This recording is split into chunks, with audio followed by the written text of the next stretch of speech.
Hello and welcome. I'm Al Barrows, and this is UFO Disclosure, the podcast that's meant to show an average person's reaction to all the UAP, UFO news from everywhere and anywhere. So recently, I've been seeing a lot of posts on social media about drones or UAPs over airports, military bases, and sensitive areas like nuclear installations. No one seems to know what they are. Governments around the world are baffled, and even drone jamming guns have no effect on them.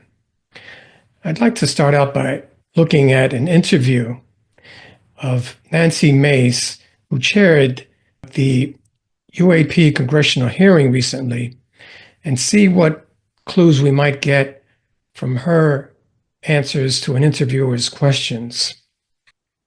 Okay, so here's Nancy Mace. She chaired the second UAP congressional hearing. I believe it was on November 13th, being interviewed by Joe Khalil. Let's see if we can get some clues as to at least what the government is finding out about these objects flying around our skies and where they might be coming from. Digest what was in that hearing, everything that was said. What are your main takeaways from it? Well, it was actually a lot to unpack. We talked about defense contractors that may or may not be involved and why they're involved, what kind of technology, propulsion, underwater, sea or air, etc. Okay, so right there she's talking about certain contractors that might be working with exotic technologies. I'd like to move up a bit where she talks about how certain things are being kept from the American public that shouldn't necessarily be classified. And, you know, certain things shouldn't be classified. The amount of money we spend on some of these programs shouldn't be hidden from the American people. They don't maybe necessarily have to know the technology that's being utilized in some of these programs, but how much money we're spending, what are we spending it on? Those things are important to this broader conversation about how the U.S. government and your tax dollars are being spent. And exactly. Certain things don't need to be classified. I know that for national security, certain things do need to be classified. But if we have technology out there that can improve our lives and taxpayer money is being used for it, why not share it with the rest of the public? Okay, I'd like to skip ahead to the portion in the interview where Joe Khalil questions Nancy Mace about an exchange she had with Lou Elizondo, the ex-intelligence officer and author of the best-selling book Imminent. She asked him about whether there is a crash retrieval program where they might be taking UAPs or extraterrestrial vehicles and creating vehicles of our own with this exotic technology. Here we go. Your way. There was that moment where you were talking to Lou Elizondo and you had this sort of rapid fire, yes or no, and you asked him point blank, is there a crash retrieval program of UAPs? He answered yes. You asked him right after that, is this program meant to reverse engineer, in your words, alien craft? And he said, under oath, yes. So what are you taking in that moment? Like, what goes through your mind when you hear somebody who is literally testifying after taking an oath who says something like that? You're sort of awestruck. I mean, all of the witnesses were under oath. And you're awestruck by the admission that this is what's going on. And it's surprising, and in some ways it's really shocking. It's groundbreaking. And now I'm even more curious. I got to stack up. Exactly. I guess these hearings don't get enough publicity, but anyone that hears that would think that it's shocking and groundbreaking. This is unprecedented transparency coming from our government. The actual admission that exotic or extraterrestrial technology is being incorporated into something that maybe the Air Force is using now. I'd like to skip forward to see what direction Nancy Mace and her team are going forward from here on in. But I would love to see some of these whistleblowers come forward with their firsthand accounts, especially former military, former pilots, people that are on submarines that have seen some of these things, these fast movers, whatever they are, that they have nicknames for them when they're out to sea. It's interesting. And I want to ask you about the challenges with getting whistleblowers to come forward. But the curious reporter in me cannot ignore that you said you got a bunch of documents that did. were dropped on your desk. So what kind of things? What kind of things are you seeing? What are you reading through? What are people sharing, with you on this Well, topic? they're declassified government documents, some from the FBI, some from the U.S. DOD and U.S. military army specifically, where there is an admission that there are things that they have seen that are unidentified, they can't identify them, that there is a program, that there are crash sites, that there are things being retrieved. In fact, I saw one note, it was... Okay, so right there, she's seeing documents and evidence that there are programs where they're retrieving materials at UAP crash sites. I found this on the subreddit UFOs, and I found this letter to Congress from Matt Ford interesting because he points out that Christopher Sharp published a follow-up article in the Liberation Times providing detail on how the CIA's Directorate of Science and Technology operates its UAP, related crash recovery and reverse engineering program through the Office of Global Access and the CIA's Counter-Proliferation Mission Center. The head of the Directorate of Science and Technology serves as the primary gatekeeper of the entire UAP Deep Legacy program. So in other words, Christopher Sharp is saying that the Directorate of Science and Technology is the primary gatekeeper of these UAP or extraterrestrial retrieval programs. And they are overseeing the operations by doing things such as the detection of UAPs through classified programs or platforms, recovery operations, disbursement of recovered craft to government agencies and private defense contractors, and the protection of derived off-world technology. My sources have alleged that, and this is redacted, but the name here Matt Ford is saying is Glenn Gaffney, is the former head of the Directorate of Science and Technology, is one of these gatekeepers. Okay, so Chris Sharp and Matt Ford are outing Glenn Gaffney as being one of the main gatekeepers of one of these reverse engineering programs. So here we have one of the documents that Nancy Mace is probably referring to in her interview there with Joe Khalil.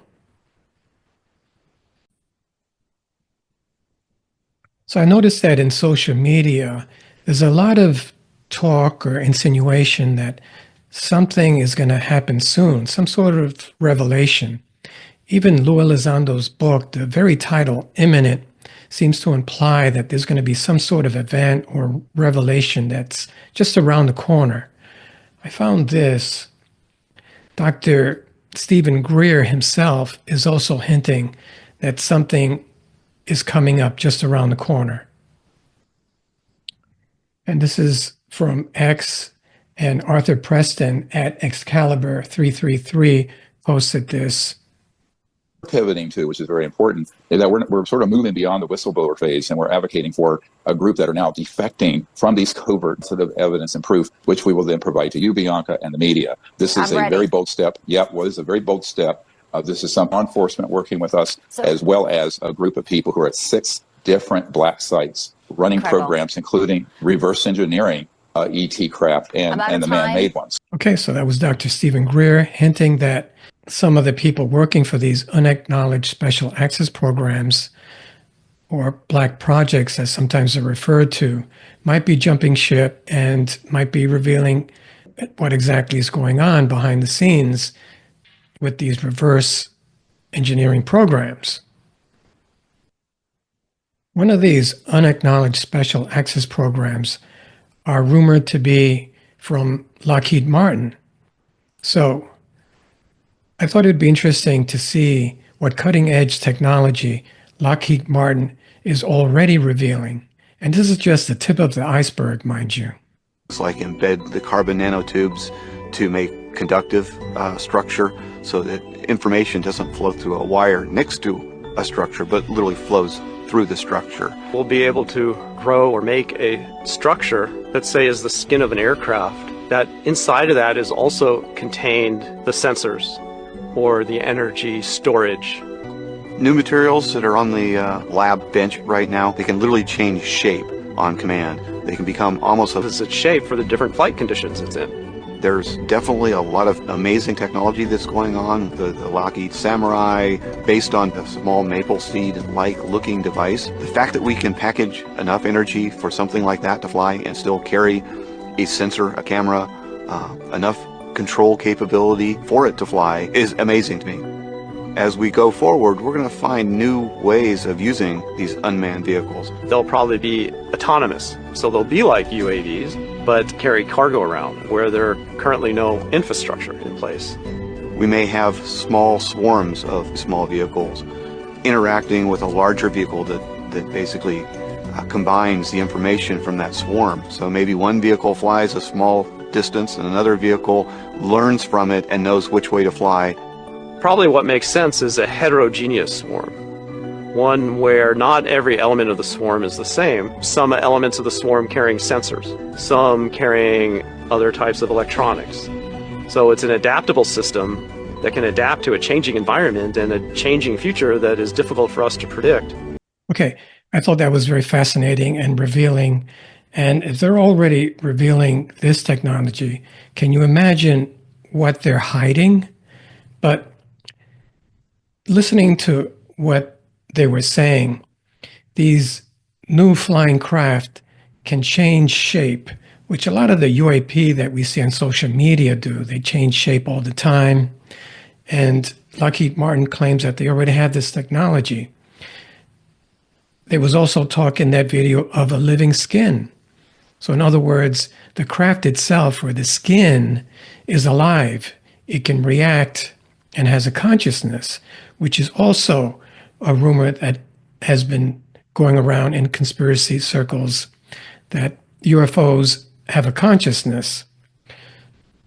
There was also talk in that video of unmanned vehicles, or UAVs, several swarms interacting with each other with a larger vehicle, which we've seen a lot of those videos on the social media. A larger UAP or UFO letting out smaller orbs or UFOs. And the fact that they're adaptable, as he said there towards the end of the video, they're adaptable to a changing environment. That's highly advanced and stuff that we would usually attribute to extraterrestrials. So sometimes what we see out there and what's being videotaped and posted on social media might not necessarily be extraterrestrial, but Earth craft that have taken technology from perhaps crashed extraterrestrial vehicles and have reverse engineered it to adapt to these new unmanned vehicles that we're seeing all over the place now. I ran across some slides of Lou Elizondo, the former U.S. intelligence officer that gave testimony at the U.S. congressional hearing this past November the 13th. And here he is giving an explanation of what these UAP's propulsion system is like. These are a certain type of craft that Lou Elizondo says had been reverse engineered from extraterrestrial technology. And it's a large triangular craft, usually known as a TR-3B. And it has all three sides equally protected within the warp bubble. There's a warp bubble that surrounds it. And it says here in one of the bullet points that the lights, in quotes, on apex of triangles may actually be propulsion units. So what's thought to be lights might be the actual propulsion units. Here's Lou Elizondo himself on stage, explaining it all.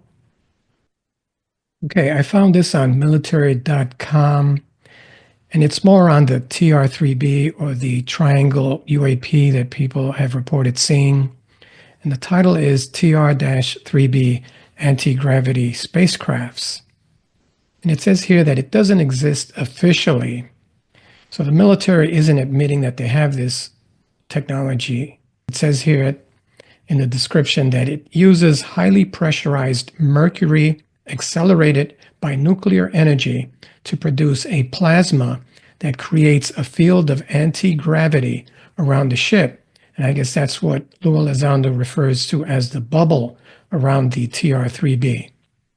Conventional thrusters located at the tips of the craft, which most people think are lights at each of the apex points of the triangular craft, each of the tips of the craft allow it to perform a small manner of rapid high-speed maneuvers along all three axes. Interestingly, the plasma generated also reduces radar signature. And I think that's significant, folks. The plasma generated also reduces radar signature, which also prevents the craft from being picked up by radar and also affects any drone jamming guns that might be aimed at it. So interesting, the plasma generated also reduces radar signature significantly. So it'll be almost invisible on radar and remain undetected. This literally means that it can go to any country, folks, it likes without being detected by air traffic control and air defense systems.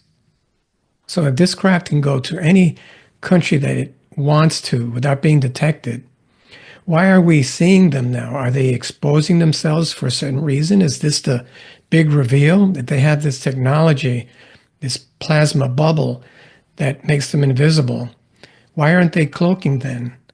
Why are they revealing themselves to us? That's what I would like to know. Let's take a quick look at this video.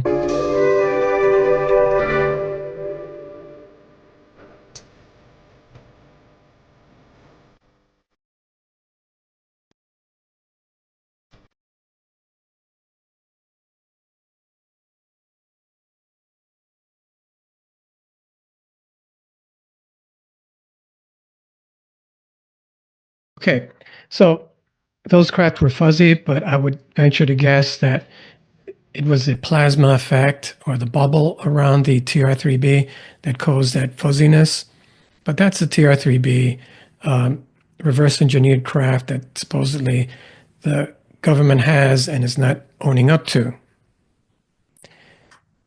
I actually went to Wikipedia and it had information on the TR-3B or the Black Triangle UAP. This is a Wikipedia page on the TR-3B. It's titled Black Triangle and UFO in quotes. And I'm going to skip right to the end here, which I think is the most significant information that Wikipedia has on the Black Triangle UFO or the TR-3B. And it says in here that classified military aircraft may be responsible for many Black Triangle UFO reports. Several such sightings have been reported over Antelope Valley, an area of desert in Southern California. This stretch of desert draws people interested in potential, quote, black project, end quote, aircraft because it is close to several known military research and testing areas, such as Edwards Air Force Base in California. A geographic analysis by the now inactive National Institute for Discovery Science suggested that black triangles might be U.S. Air Force craft. The Northrop TR-3B Black Manta is a speculative surveillance aircraft purported to belong to the United States Air Force and to have been developed under a black project. Finally, I'd like to show a video of a released declassified FLIR image of a UAP being hit by missiles and totally unaffected. And this is from the subreddit Unexplained. It's a 10-minute video showing UAP orbs outside a military base in Afghanistan. The orbs are shot with missiles and are completely unaffected. So could this be something that our military has and the Afghanistani missiles can't seem to affect? Okay, so there's a group of orbs, and as you can see, they have no means of propulsion. They're just standing there in the air. This is in Afghanistan, mind you. This is your typical UAP that's been reported. It's a dark or metallic orb, and it's being shot And you can see traces of the debris running off of the orb. But the orbs never move out of place, even after being shot. Top right of screen will show some kind of artillery. There it is. Okay, so there's the shot that I was looking for. Big mess, but they're still up in the air. Now, I'm not sure if it's letting off some sort of a plasma or something or other, because it seems to be, the orbs seem to be dripping some sort of material even before they're shot, if I'm not mistaken. Okay, so on the heels of the Langley Air Force scandal, where it was reported that drones were hovering over the airbase for up to 3 days and nothing could be done about them. Even their drone jamming guns were ineffective. We have yet another incursion over an American military base. This is from the subreddit UFOs. The U.S. Air Force has admitted to yet another multiple drone incursion. This incident took place at RAF Lakenheath in England on November the 20th. F-15s were supposedly deployed. And the BBC also reported about drones over our base in England. The report said, and I quote, mystery drones seen over 3 U.S. air bases in UK. A number of unidentified drones have been spotted over 3 air bases in Britain, the United States Air Force has confirmed. I found it interesting that the United States Air Force there in the UK declined, and I quote here, it declined to comment on whether any defense mechanisms were used, but said it retained, quote, the right to protect, end quote, installations. And what's being done about these incursions over our military air bases? Well, Biden has given the military a green light to shoot them down. Subreddit RUFOs says the United States Air Force, quote, says that drones /UAP were spotted at RAF Lakenheath yesterday, end quote.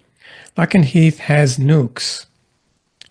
And Dan Sheehan, who I just mentioned, the constitutional lawyer that represented Lou Elizondo, said, quote, that Biden administration has issued an executive order to coordinate a first strike. This is correlated to a major upsurge in UFO surveillance at nuclear facilities. NHI, or non-human intelligence, intervention will reveal their presence. Okay, I guess, is that what is imminent, or what they're hinting at is coming up, that the NHR, non-human intelligence, will intervene and reveal their presence? And it's interesting that Lakenheath in the UK is near Rendlesham Forest, where there was that big UAP encounter back in 1980. Lakenheath is about 40 miles from Rendlesham Forest. And in 1980, a UAP interfered with nukes on 2 U.S. NATO military bases. Both were on high alert because of geopolitical reasons. NATO thought the Soviet Union was about to invade Poland. Okay, and Dan Sheehan is reporting that the United States military has now moved nuclear missiles into Germany and Poland, and now they're moving them into the Eastern Bloc, and Putin has responded by giving a command to his field commanders now to train up the deployment and the use of tactical nuclear weapons in the field in order to protect those 2 provinces that they've taken back in Crimea. And just last week, the Biden administration has issued a nuclear deployment executive order preparing to put short fuses on 1,600 United States missiles in the submarines and in the forward projections for immediate first strike, and to coordinate the first strike against the Soviet Union, China, and North Korea all at one time. They've issued that order now to start preparing that, Dan Sheehan says here. The people need to understand that this is now correlated with a major upsurge in the UFO surveillance of all our nuclear facilities, and that they've, and by they, Dan Sheehan means the non-human intelligences, demonstrated their capacity to shut them off. They've demonstrated their capacity to be able to shut down our nuclear aircraft carriers in other countries as well. Okay, so finally, Dan Sheehan says, the NHI will intervene in order to preserve the life-generating capacity of our planet, and it's not to be destroyed by thermonuclear exchanges. That's going to reveal their presence. Okay, so I guess that's what everyone's been trying to reveal that's coming around the corner. Everyone thinks that the NHI are going to reveal themselves by preventing a nuclear confrontation, because everything seems to be coming to a head between the United States and Russia as far as nuclear preparedness. So I don't mean to be an alarmist, but I'm just trying to get to the root of what everybody's insinuating when they keep saying that something is imminent, something is going to happen, something is going to be revealed, and it's just around the corner. I'd like to end by showing a video from the China Observer, just to make a point that these UAP incursions, these drones or orbs that are being seen all over sensitive areas like Air Force bases, airports, and nuclear sites are not only over the United States, but they're worldwide. And this video starts out talking about the Tianjin 9/11 incident that cost the airport a lot of money in downtime. They had to close down the airport for several days. Their drone jamming guns were ineffective against these UAP, and these quote-unquote drones just hovered over the airport and would not move. And even the Chinese military couldn't do anything about them. Starting from the night of September 11th, there were unidentified flying objects spotted in Tianjin for 3 consecutive nights. These incidents affected flight operations at Tianjin International Airport, impacting thousands of passengers. According to China's official statement, these were drone intrusions. However, many people doubt this explanation, questioning if these objects were UFOs, as drones usually cannot fly for 10 hours. The incident on the night of September 11th at Tianjin Binhai Airport has been dubbed the Tianjin 9/11 incident. On the night of September 11th, without any unusual weather conditions, Tianjin Binhai Airport activated a yellow-level emergency response plan and cancelled all flights, effectively closing the airport. From around 7 p.m. to 11 p.m., 29 flights were delayed, 8 were cancelled, and 32 had to land at other airports. Some flights circled above the airport dozens of times but couldn't land, affecting more than 3,000 passengers. On the night of September 12th, despite increased security measures at the airport and by the police, the drone appeared again, causing multiple flights to circle and being unable to land at Tianjin Binhai Airport. On the night of September 13th, there were more unidentified objects in Tianjin, with several glowing objects moving in the sky. Witnesses said sometimes there were 4, sometimes 5. On September 14th, reports emerged that drones also disrupted Chuzhou Airport in Zhejiang, causing several flights to be cancelled and an important base for the PLA Air Force along the coast of the East China Sea. When civilian flights take off or land there, passengers are usually required to keep window shades down and are not allowed to take photos. In the early morning of September 14th at 5:25 a.m., residents in multiple areas of Beijing saw a large glowing object in the sky, rotating over a wide area. What's flying over here? Just now there was only 1, but now there are 3. What is this thing? On the evening of September 14th at 6 p.m., a Beijing resident captured footage of an unidentified flying object moving from east to west. Initially, it appeared as a misty light with a large halo on the east side. It made no sound and gradually dispersed into 3 glowing spheres. Footage showed the sky over Beijing filled with glowing objects, raising curiosity about what these glowing entities could be. Regarding the incident at Tianjin Airport, the strange thing is that the supposed drones faced almost no effective countermeasures. Drone jamming guns, usually regarded as airport defenders, seemed useless this time. Many questioned why these drones weren't just shot down. How could a small civilian drone cause Tianjin Airport to close for nearly 10 hours? With China's surveillance technology, finding the person behind the drone isn't supposed to be difficult, so why did these incidents continue for several days? The videos online showed various shapes of these unidentified flying objects. Some were round, some were triangular, and some had flashing lights, and others had visible fire engines. Many people doubted the official explanation that they were merely drones. They raised several questions. First, civilian drones usually have a maximum flight time of around 30 minutes and a flight altitude limit of 500 capabilities in terms of endurance, speed, and altitude. Second, airports have electronic fencing technology, preventing drones from taking off near the area. Civilian drones come with pre-programmed no-fly zones, making it impossible for operators to fly them into such areas. Third, airports have devices to interfere with drone signals. Once detected, a drone should be intercepted or shot down by electronic jamming guns.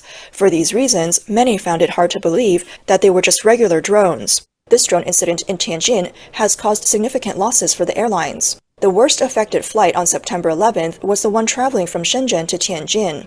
Just when passengers thought they would soon land, an announcement informed them of an unidentified flying object in the sky, causing panic. The plane circled Tianjin 6 times but couldn't land, eventually diverting to Beijing Daxing Airport. For more than 30 affected flights, the total loss could reach tens of millions. Some independent media sources also noted that the Tianjin Binhai Airport is a significant location. Former Chinese President Hu Jintao developed the airport for military purposes in North China, easing Beijing's wartime difficulties. Tianjin Airport is under strict military management, making a drone intrusion seem unlikely. Veteran journalist Tang Junyuan told the media, no matter the actual reason, the fact that these suspects haven't been caught reflects a reality. The CCP's judicial and public security agencies, which appear powerful with surveillance everywhere, are practically paralyzed and ineffective when it comes to protecting citizens' lives. Some witnesses believe this drone incident doesn't seem like an ordinary event. Many speculate that it wasn't drones at all, but possibly UFOs. Images circulating online show that these objects in Tianjin resemble the luminous, distant, and varying shapes seen in a similar incident in Hangzhou Xiaoshan Airport. The Xiaoshan Airport UFO incident occurred on the night of July 7, 2010. The incident at the Xiaoshan Airport in 2010 led to an emergency airport shutdown and widespread flight delays. Witnesses at the time described seeing a large white UFO in the sky.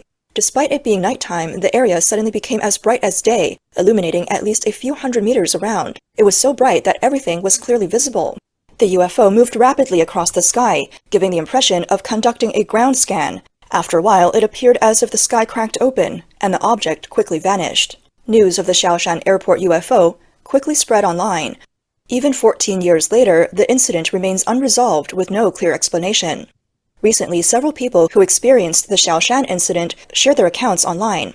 One person wrote, "Apart from the pilots, no one knows the incident better than I do. I was a crane operator, working overtime to lift materials when it happened. The crane was over 150 meters high. That thing was definitely not man-made."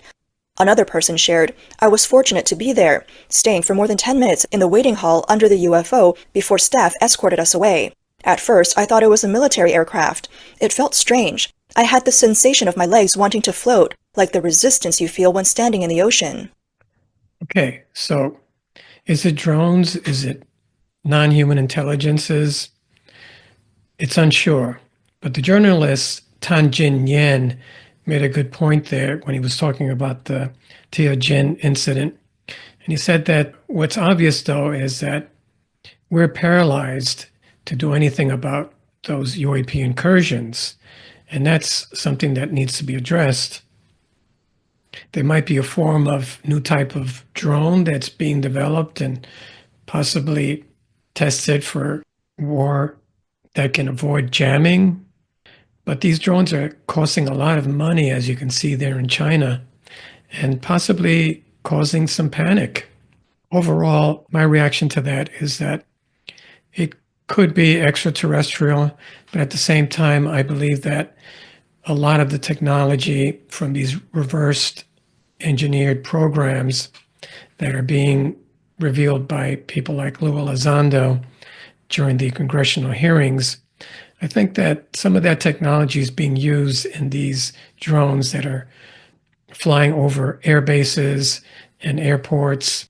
Some of them might be NHI or non-human intelligences concerned over what's going on worldwide with the warfare in Ukraine and Russia and the Middle East. They might be concerned over the possible escalation of nuclear threats between Russia and the West. They could be getting ready to do something about that, and that's what might be hinted at at Lou Elizondo's title, Imminent. Perhaps what is being hinted at in social media is that the escalation of nuclear threats between the West and Russia is catching the attention of perhaps extraterrestrials. And in the process of intervening, they might reveal themselves. But I also believe that some of that technology that we're seeing in these drones that are causing incursions over airports and military bases, some of that technology, I think, has been reverse engineered, in my opinion, and could be United States exotic new craft that they're testing out and having produced as a result of reverse engineering UAP or UFOs. Just thought that I'd give my opinion, because there seems to be a rumor mill on social media that something is imminent, something is around the corner that's going to happen. And my opinion is that these UAP incursions over airport and military bases, nuclear sites, somehow are connected to that. My name is Al Barrows. This has been UFO Disclosure. Please remember to like, share, and subscribe. Thanks. Thanks for listening to my podcast.